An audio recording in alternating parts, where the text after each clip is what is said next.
Hello friends, नमस्कार। आप सभी लोगों का ई बेसिक ज्ञान यूट्यूब चैनल पर स्वागत है।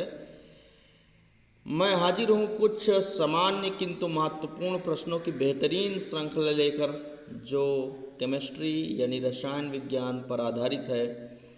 इस महत्वपूर्ण प्रश्नों की कड़ी में आप पाएंगे कि वास्तव में प्रश्नों में दम है। तो चलिए, हम ज़्यादा समय इधर उधर न करके शुरू करते हैं अपने प्रश्नों की श्रृंखला को, जिसमें स्क्रीन पर आ रहा है आपका पहला प्रश्न। अधातु जो धात्विक चमक दर्शाते हैं। जी हाँ, अधातु जो धात्विक चमक दर्शाते हैं वे अधातु, लेकिन धात्विक चमक को दर्शाते हैं। तो ऐसे तत्वों के नाम, जी हाँ सोचिए, ऐसे तत्वों के नाम हैं ग्रेफाइट और आयोडीन। अधातु हैं लेकिन धातु की तरह इनकी चमक होती है। नोट कर लीजिए साथियों, ग्रेफाइट और आयोडीन। अगला प्रश्न आपके स्क्रीन पर ये रहा। सबसे कम सक्रिय धातु कौन सी है? जी हाँ, सबसे कम सक्रिय धातु, विकल्प भी दे रहे हैं, सिल्वर, सोना, प्लैटिनम और पारा। विद्युत रासायनिक श्रेणी अगर आपको पता होगी तो उससे आप जान सकेंगे। जी हाँ, इसका आंसर है सोना, क्योंकि सोना दिए गए सभी धातुओं में सोना विद्युत रासायनिक श्रेणी में सबसे नीचे है। चलिए अगला प्रश्न हम लोग देखते हैं।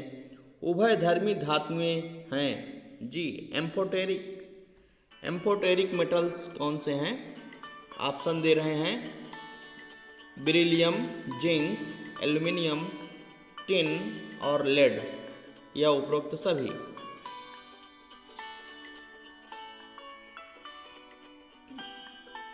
इसका आंसर है डी, यानी जितनी भी धातुएं लिखी हैं साथियों, वे सब की सब उभयधर्मी हैं, एम्फोटेरिक हैं।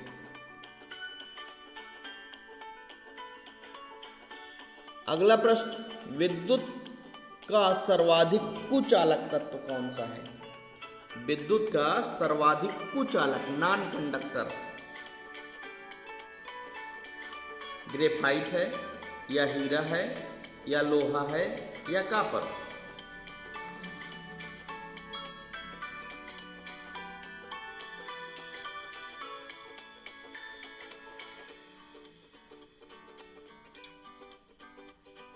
इसका आंसर है हीरा, क्योंकि हीरा में जो कार्बन होता है sp3 हाइब्रिडाइज्ड होता है और उसमें कोई भी फ्री इलेक्ट्रॉन नहीं होता। इस वजह से वो एकदम कुचालक की तरह बिहेव करता है। अगला प्रश्न, सर्वाधिक कठोर एवं अक्रिय। जी हाँ, आप लोग गेस कर लिए होंगे, और अगर आपको आ रहा है इसका आंसर तो कमेंट सेक्शन में ज़रूर टाइप करें। ऑप्शन है हीरा, सोडियम, लोहा और निकिल। सबसे कठोर और अक्रिय वो है हीरा। जी हाँ, सबसे कठोर और हीरा हार्डेस्ट एलिमेंट में।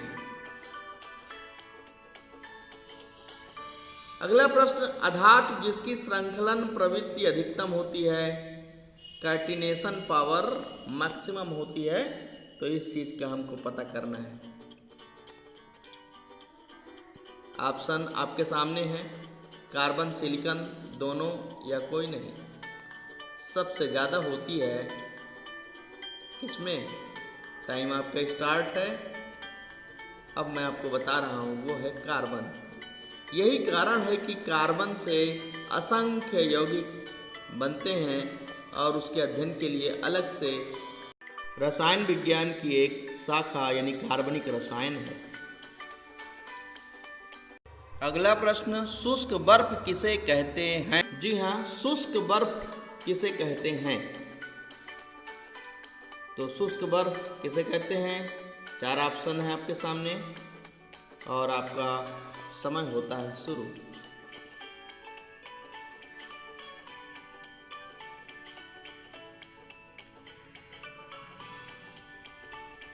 इसका आंसर है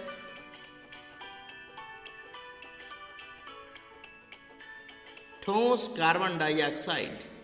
जी हाँ, अगर कार्बन डाइऑक्साइड सॉलिड स्टेट में ठोस इतना ठंडा कर दिया जाए कि वो सॉलिड फॉर्म में हो जाए तो वो शुष्क बर्फ कहलाता है। सर्वाधिक मात्रा में पाए जाने वाला डी ब्लॉक तत्व, यानी कि हमारे इस धरा पर सबसे ज़्यादा पाए जाने वाला डी ब्लॉक तत्व पूछा जा रहा है, वो है आयरन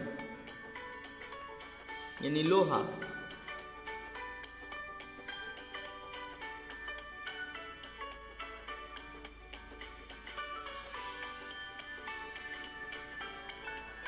डी ब्लॉक में बहुत सारे तत्व हैं। अगर धातुओं की बात होती तो उसमें एल्यूमिनियम होता, लेकिन केवल डी ब्लॉक तत्व की बात है तो इसलिए। अगला प्रश्न आपके स्क्रीन पर यह है, सर्वाधिक मात्रा में पाया जाने वाला एस ब्लॉक तत्व। जी हाँ, एस ब्लॉक तत्वों में कौन कौन से हैं? फर्स्ट ए और सेकेंड ए। फर्स्ट ए में HLINAKRBCSFR और सेकेंड डे में बेटा मांगे का स्कूटर बाप राजी। इसका आंसर है कैल्शियम। कैल्शियम ऐसा तत्व है जो एस ब्लॉक का है और सर्वाधिक मात्रा में पाया जाता है।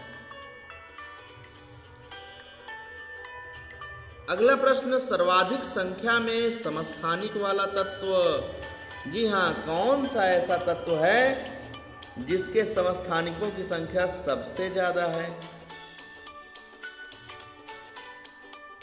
सोचिए, क्या आपने कभी पढ़ा था ये प्रश्न? इसका आंसर है टिन। SN से रिप्रेजेंट करते हैं और इसके 10 समस्थानिक पाए जाते हैं। अगला प्रश्न, प्रथम मानव निर्मित तत्व। बहुत सारे प्रश्न हैं इसी प्रकार के साथियों, और आप देखेंगे कि प्रश्नों में जान है। प्रथम मानव निर्मित तत्व ये है टेक्नीशियम, जिसका परमाणु क्रमांक 43 है। TC से रिप्रेजेंट करते हैं इसको। सबसे पहले इसी को बनाया गया था, बाद में बहुत सारे एलिमेंट्स बनाए गए। अगला प्रश्न, सूर्य का लगभग 90% भार किस तत्व का है? अगर आपको आंसर पता है तो कमेंट सेक्शन में जरूर लिखें। 90% भार किसका है, किस तत्व का है? यानी सूर्य 90% हाइड्रोजन से बना है। इसका आंसर होगा हाइड्रोजन। बाकी और भी अन्य हल्के तत्व हैं जैसे हीलियम, लेकिन 90% हाइड्रोजन है। अगला प्रश्न स्क्रीन पर ये आया, सबसे हल्का ठोस धातु। सबसे हल्का, सोचिए सबसे हल्का कौन होगा भाई, जिसका एटॉमिक नंबर सबसे कम हो। अब हाइड्रोजन के बाद मेटल कौन आ रहा है? जी हाँ, आपका दिमाग जो बता रहा है वो एकदम करेक्ट है। आंसर है लिथियम, जिसको Li से रिप्रेजेंट करते हैं। Atomic number 3।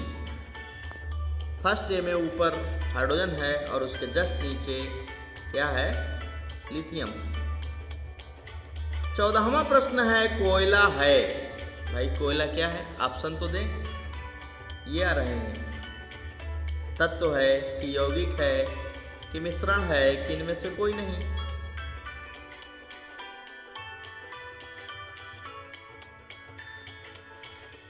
जी हाँ, कोयला तत्व है, कार्बन तत्व है। कार्बन के कई प्ररूप होते हैं, डू यू नो? कोयला हो गया, हीरा हो गया, ग्रेफाइट हो गया, फुलरीन हो गया, एक्सेट्रा। मजा आ रही है? अगला प्रश्न देखिए, एक ही प्रकार के परमाणु निम्न में से किसमें मिलता है? एक ही प्रकार के परमाणु हैं, देखिए किसमें? खनिज यौगिक में होगा कि खनिज मिश्रण में कि तत्व में, कि कितने विकल्प दिए गए हैं इनमें कोई नहीं। अगर तत्व की परिभाषा आपको पता होगी तो आप जान रहे हैं इसका आंसर है तत्व। तत्व में एक ही प्रकार के परमाणु मिलते हैं मित्रों।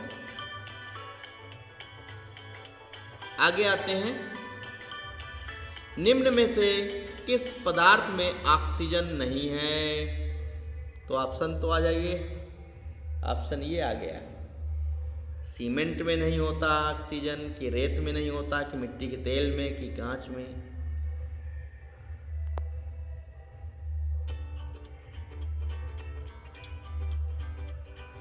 इसका आंसर है सी, यानी मिट्टी का तेल। मिट्टी का तेल हाइड्रोकार्बन है, इसमें कार्बन और हाइड्रोजन होगा, ऑक्सीजन नहीं होगा। अगला प्रश्न, पदार्थ की चौथी अवस्था क्या है?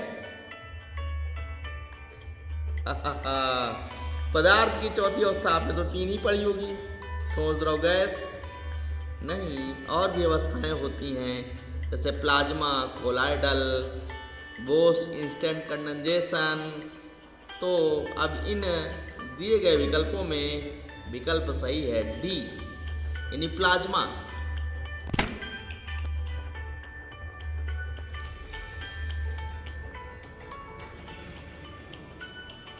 विरंजक चूर्ण है।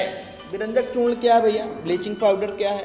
अब बताओ, तत्व है कि यौगिक है कि मिश्रण है कि अपरूप है?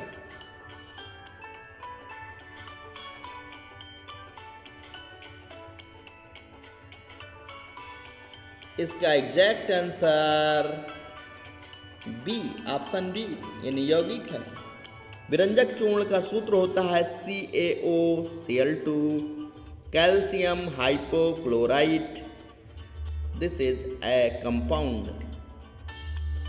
अगला क्वेश्चन आपके स्क्रीन पर, निम्नलिखित में से मिश्रण है। ऑप्शन आइए, ऑप्शन: दूध, इस्पात, कार्बन मोनोऑक्साइड, हाइड्रोक्लोरिक अम्ल।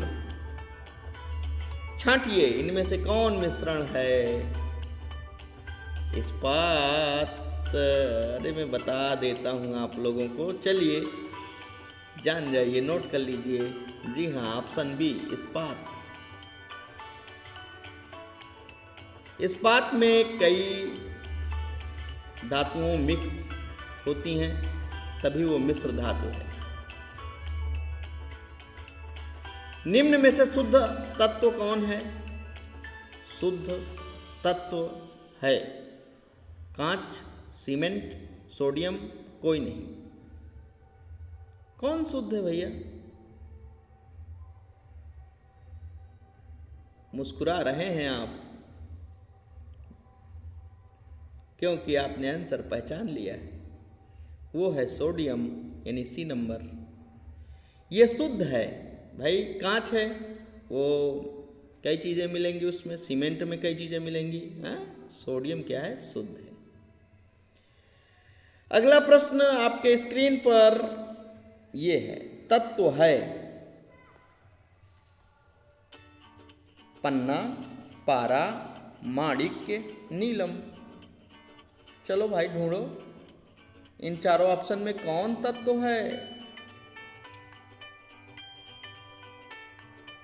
जी हाँ, पारा ये तत्व है। मरकरी जिसे बोलते हैं, जिसका सिंबल Hg होता है, और बाकी तो और सब रत्न हैं, तत्व नहीं है। पन्ना, माणिक्य, ये सब। चलिए, तो आगे प्रश्न, सभी अम्ल जल में घुलकर देते हैं, मीन्स जल में आयनित होकर क्या देते हैं यार? कितना सिंपल क्वेश्चन। खट से आप बता रहे होंगे, तुरंत आपने बता दिया होगा। चलिए मैं भी आपको बता रहा हूँ। Option hydride ion, hydrogen ion, hydroxide ion और इलेक्ट्रॉन। तो इसमें ऑप्शन बी सही है, हाइड्रोजन आयन देते हैं। जल में आयनित होकर हाइड्रोजन आयन देते हैं। H+ ion supplier is ion acid. अगला प्रश्न, दूध का pH मान होता है। pH मान, पहला ऑप्शन 5.0, दूसरा ऑप्शन 6.6, तीसरा ऑप्शन 7.4 और चौथा ऑप्शन 8। pH मान कितना होता है? दूध का pH मान 6.6 होता है, यानी ऑप्शन भी सही है। ओके, रक्त का pH मान अब बताइए आप। आज क्वेश्चन ये आया, देखे आ गया। रक्त का pH मान होता है, रक्त का pH मान कितना होता है मित्रों? अगर पता है तो कमेंट सेक्शन में लिखने के लिए टाइम दे रहा हूं। इसका एग्जैक्ट आंसर है 6.4। ठीक है, इसको आप याद कर लीजिए। अगला क्वेश्चन आपके स्क्रीन पर यूं आया, pH मान का निर्धारण किसने किया? व्हाट इज pH मान, और किसके द्वारा ये निर्धारण पहले किया गया? मतलब किसने pH मान का कॉन्सेप्ट दिया? लेवासिये ने, कैवेंडिश ने, सोरेनसन ने या प्रिस्टले ने? ये 4 वैज्ञानिक हैं, इनमें कौन से हैं जिन्होंने pH मान दिया? इसका आंसर सोरेनसन साहब हैं। जी हाँ, सी, विकल्प सी सही है। सोरेनसन ने pH मान को स्पष्ट किया। इन्होंने बताया negative log of H+ ion concentration is called pH value. शुद्ध जल का pH मान होता है। What is the pH value of water? Option is given now. 7 से कम, 7 से ज्यादा, 7 या उपरोक्त में से कोई नहीं। शुद्ध जल का pH मान बेटा होता है 7। और जब किसी भी लिक्विड का pH मान 7 हो तो उसको कहो कि वह लिक्विड ना तो एसिडिक होगा और ना ही बेसिक, बल्कि क्या होगा? न्यूट्रल, उदासीन होगा। अगला क्वेश्चन आपके स्क्रीन पर, आवेश रहित कण कौन है? ऑप्शन तो दीजिए साहब। इलेक्ट्रॉन, प्रोटॉन, न्यूट्रॉन या फिर कोई नहीं? जी हाँ, आवेश रहित इसमें कौन है? सोचिए। Electron, proton, neutron. जी हाँ, न्यूट्रॉन में आवेश नहीं होता। इलेक्ट्रॉन में निगेटिव आवेश यानी एक इकाई ऋणावेश होता है, प्रोटॉन में एक इकाई धनावेश होता है, और neutron has no charge, means इस पर कोई आवेश नहीं होता। अगला प्रश्न, पॉजिट्रॉन के खोजकर्ता कौन है? इलेक्ट्रॉन, प्रोटॉन, न्यूट्रॉन के साथ साथ और भी तमाम कण होते हैं एटम्स में, जिसमें एक पॉजिट्रॉन है। मेसान हो सकता है, पाई मेसान, न्यूट्रिनो, एंटी न्यूट्रिनो। अब यहाँ पूछा जा रहा पॉजिट्रॉन के खोजकर्ता। तो पॉजिट्रॉन के खोजकर्ता एंडरसन जी हैं। एंडरसन ने पॉजिट्रॉन की खोज किया था। ओके, नोट करिए इसे। अगला प्रश्न आपके स्क्रीन पर ये आया, कौन सा तत्व रेडियो एक्टिव तत्व नहीं है? कंप्यूटर जी ऑप्शन दीजिए। कौन सा तत्व रेडियो एक्टिव तत्व नहीं है? Astatine, francium, tritium, zirconium. Astatine, francium, tritium, zirconium. इसका आंसर है डी, जर्कोनियम। ये रेडियो एक्टिव तत्व तो नहीं है। एक्चुअली जिसमें न्यूट्रॉन बटे प्रोटॉन अगर हम कर दें और 1.5 से अधिक आए तो रेडियो एक्टिव होगा। रेडियो एक्टिविटी की खोज किसने किया है? रेडियो एक्टिविटी की खोज किसने किया भैया? रदरफोर्ड ने किया कि हेनरी बेकरल ने किया, रोएंटजेन ने किया या आइंस्टीन ने?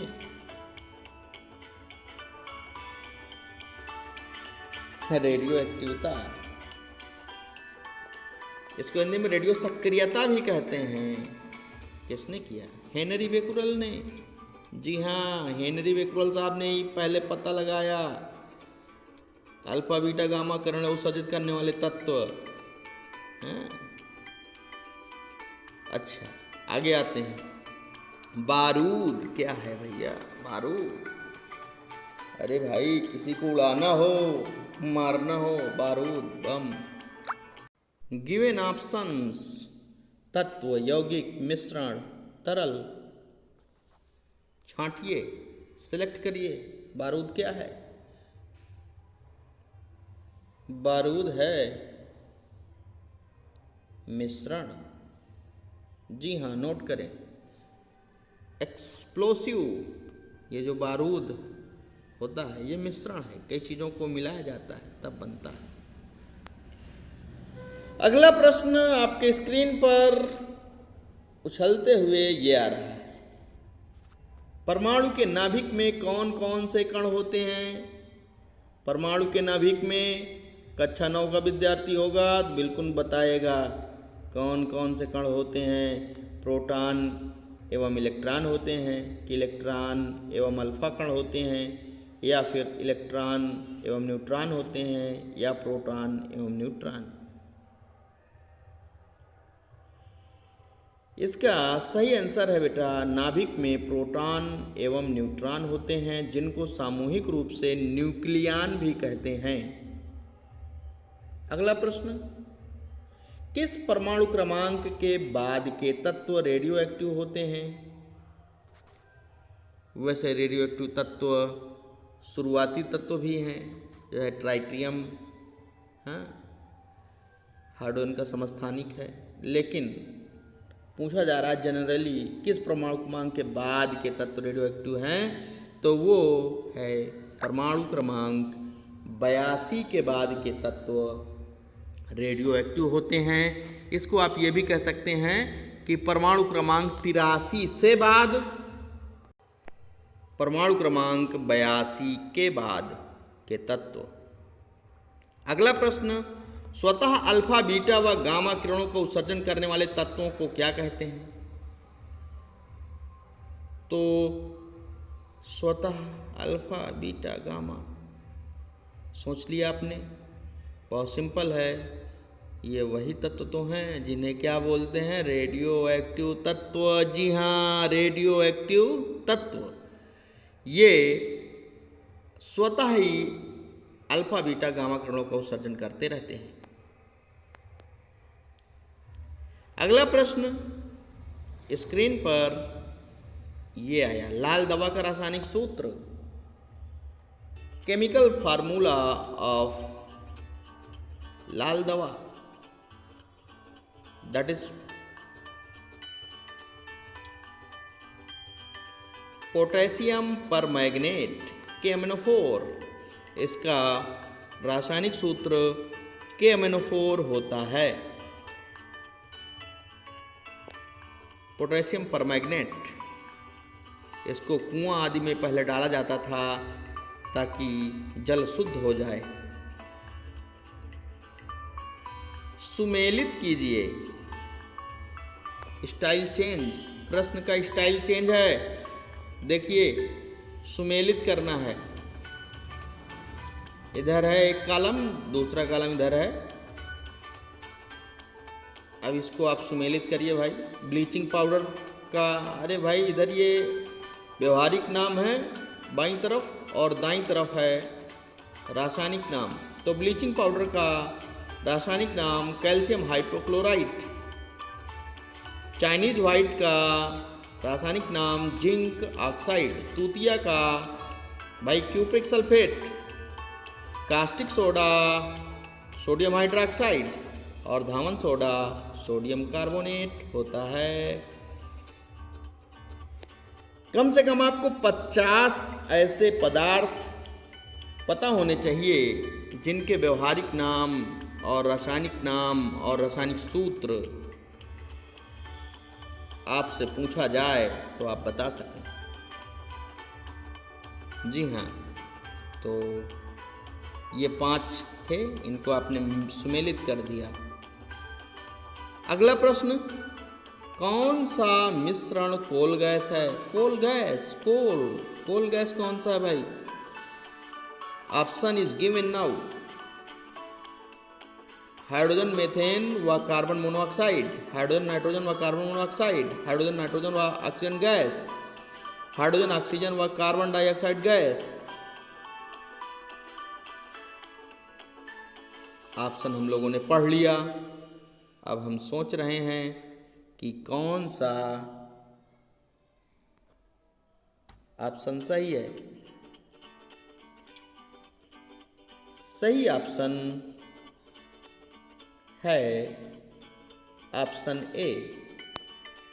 जी हाँ, option A is the right answer. अगला क्वेश्चन, जल गैस। जी हाँ, जल गैस भाई रक्त तप्त कोयला और उसमें भाप ऐड कर दें, हाँ, तो जो गैस बनेगी वो जल गैस। ये होगी क्या? कार्बन मोनोऑक्साइड गैस और हाइड्रोजन गैस का मिश्रण। कार्बन मोनोऑक्साइड यानी CO और हाइड्रोजन गैस यानी H2, तो CO गैस और H2 गैस का मिक्सचर कहलाता है जल गैस। भैया अगला क्वेश्चन, आपके स्क्रीन पर गोबर गैस में मुख्यतः होता है, गोबर गैस आ गया। देखिए आजकल के विद्यार्थी गोबर गैस से बल्ब जलाते हैं गोबर गैस से इलेक्ट्रिसिटी पैदा करते हैं। चलिए अब इसमें ऑप्शन आप ढूंढिए, कौन सा इसमें ऑप्शन सही है? Methane, ethylene, acetylene, carbon monoxide, 4 में से कौन सा सही है? That is right answer option A, यानी मीथेन में, गोबर गैस में मीथेन गैस होती है। अरे भाई गोबर सड़ेगा तो मीथेन गैस बनाएगा। 40वां प्रश्न है, 40 देखिए 40 तक हम लोग आ गए। 40वां प्रश्न, LPG में मुख्यतः कौन सी गैस होती है? Liquid petroleum gas. सिलेंडर में कौन सी गैस होती है? मीथेन होता है कि एथेन होता है कि प्रोपेन होता है कि ब्यूटेन होता है? हाँ भाई होता तो सब है यार, लेकिन ज़्यादातर क्या होता है? मुख्यतः कौन होता है? तो मुख्यतः ब्यूटेन होता है। Option D is the right answer.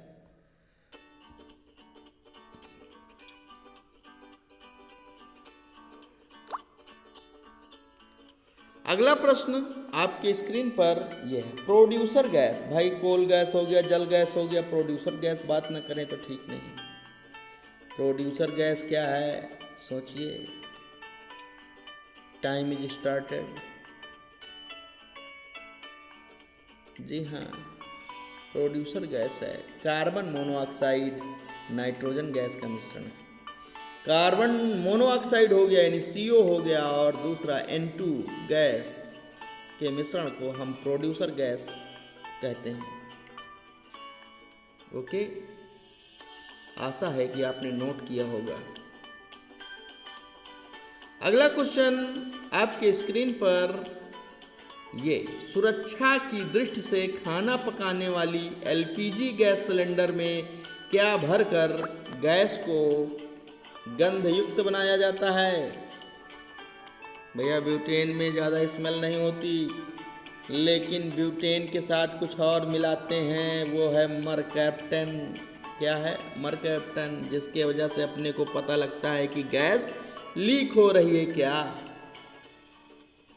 Okay, तो एडिटिव चीज इसमें क्या है? मरकैप्टन। मरकैप्टन का रासायनिक सूत्र आपको पता होना चाहिए, रासायनिक नाम पता होना चाहिए। मरकैप्टन का रासायनिक नाम क्या होता है? सोचिए।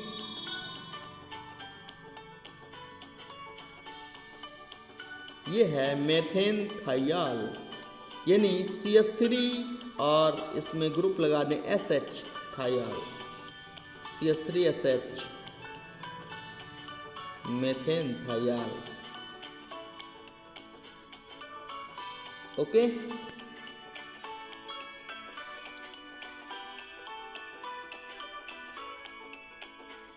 अगला क्वेश्चन आपके स्क्रीन पर, ये निम्न में से कौन सा तत्व ईंधन नहीं है? कौन सा तत्व ईंधन नहीं है? तो भैया ऑप्शन तो दीजिए। Uranium, plutonium, helium, radium. Just very simple question. Uranium, plutonium और रेडियम, ये भैया तीनों रेडियो एक्टिव है सिवाय हीलियम के। तो हीलियम ही ईंधन नहीं होगा, ये जलेगा नहीं, इससे ऊर्जा नहीं मिलेगी। हाँ, बाकी और जो तत्व हैं उनसे नाभिकीय ऊर्जा निकलेगी। चलिए, चिली साल्टपीटर का रासायनिक नाम क्या है? चिली साल्टपीटर, साल्टपीटर यानी सोरा, और चिली साल्टपीटर, इसका रासायनिक नाम बहुत जल्दी मैं बता रहा हूँ, ये है सोडियम नाइट्रेट, NaNO3।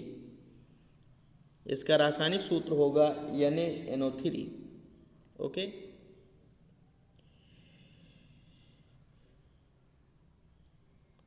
हम लोग 45 क्वेश्चन कर डाले हैं। अगला क्वेश्चन आपके स्क्रीन पर, साल्टपीटर का रासायनिक सूत्र बता दीजिए। साल्टपीटर जस्ट अभी मैंने आपको बताया था, साल्टपीटर सोरा होता है, यानी पोटेशियम नाइट्रेट। साथियों, साल्टपीटर का रासायनिक सूत्र होगा पोटेशियम नाइट्रेट। फटाफट ख़त्म करते हैं भाई, वीडियो काफ़ी लंबा हो रहा है। आप लोग हमारे साथ अभी तक बने हैं, आपको बहुत बहुत धन्यवाद, बहुत बहुत आभार। एक क्वेश्चन ख़त्म हो गए। अब मैं आपको ज्ञापित करता हूँ थैंक्स। और अगर आपको ये वीडियो अच्छा लगा तो इसे आप लाइक करें, चैनल को सब्सक्राइब करें और शेयर करें। बहुत बहुत धन्यवाद मित्रों, धन्यवाद।